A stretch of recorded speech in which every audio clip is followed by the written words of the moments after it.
নমস্কাৰ বন্ধুসকল, আপোনালোকৰ বাবে বহুত এটা ভাল খবৰ লৈ আহিছোঁ। অসম চৰকাৰৰ ফালৰ পৰা স্বাস্থ্য বিভাগত 100টামান পোষ্ট খালী আছে। ইয়াতে চাব পাৰিছে lab technician, data entry operator আৰু ক্লিনাৰ, এই তিনিওটা পোষ্ট মিলাই 100টামান পোষ্ট খালী আছে। আৰু বন্ধুসকল, ইয়াৰ এটা গুড নিউজ হ'ল যে ইয়াতে কোনো ধৰণৰ লিখিত পৰীক্ষা দিব নালাগিব। ডাইৰেক্ট খালি এটা আপোনালোকৰ ইণ্টাৰভিউ হ'ব আৰু সেই ইণ্টাৰভিউত যদি আপোনালোকে পাছ কৰে তেতিয়াহ'লে ডাইৰেক্ট এই জবটো পাই যাব।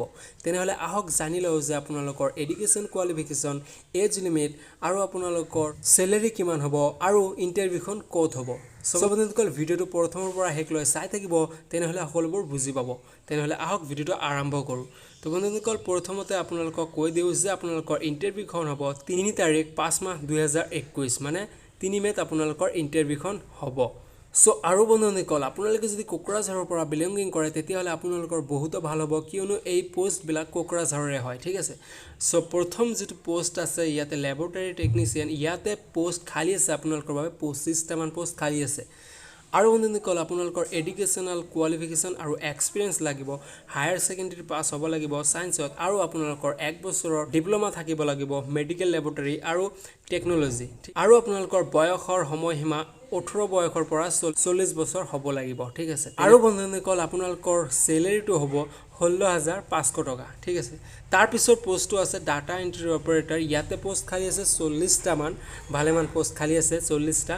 আৰু আপোনালোকৰ এডুকেশ্যনেল কোৱালিফিকেশ্যন আৰু এক্সপিৰিয়েঞ্চ বিচাৰিছে। হায়াৰ ছেকেণ্ডেৰী পাছ হ'ব লাগিব এনি ষ্ট্ৰীমৰ পৰা। ঠিক আছে। আৰ্টছ ছায়েন্স যিকোনো চলিব। ঠিক আছে।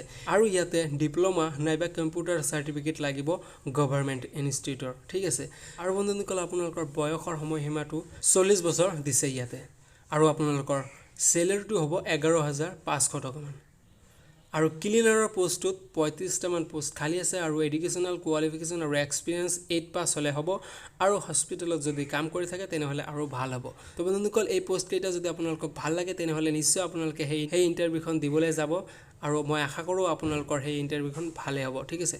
আৰু ইণ্টাৰভিউখন ষ্টাৰ্ট হ'ব 10টা বজাত ষ্টাৰ্ট হ'ব। ঠিক আছে। বন্ধুসকল, আপোনালোকক দেখাই আছোঁ যে ক'ত হ'ব ইণ্টাৰভিউখন। ঠিক আছে। ইয়াতে চাব পাৰিছে venue, conference hall, joint director of health services, Habrubari campus near new flyover কোকৰাঝাৰত হ'ব আপোনালোকৰ ইণ্টাৰভিউখন। আৰু ডেটটো দিছে, আপোনালোকক সেই ডেটটো কৈয়ে দিছোঁ। আৰু আকৌ কৈ আছোঁ যে 3 মে'ত আপোনালোকৰ ইণ্টাৰভিউখন হ'ব। আৰু যদি আপোনালোকে এডভাৰটাইজমেণ্টটো ভালকৈ চাব বিচাৰে তেনেহ'লে মই ডেছক্ৰিপশ্যন বক্সত লিংকটো দি দিম, তাৰ পৰা আপোনালোকে সেই এডভাৰটাইজমেণ্টটো ভালকৈ চাই ল'ব। ঠিক আছে। তো বন্ধুসকল, মই আশা কৰোঁ যে আপোনালোকক এই ভিডিঅ'টো চাই ভাল লাগিল। যদিহে ভাল লাগে তেনেহ'লে এটা লাইক কৰি দিব আৰু আপোনালোকৰ বন্ধু বান্ধৱীৰ লগত নিশ্চয় শ্বেয়াৰ কৰি দিব। জয় হিন্দ, বন্দে মাতৰম।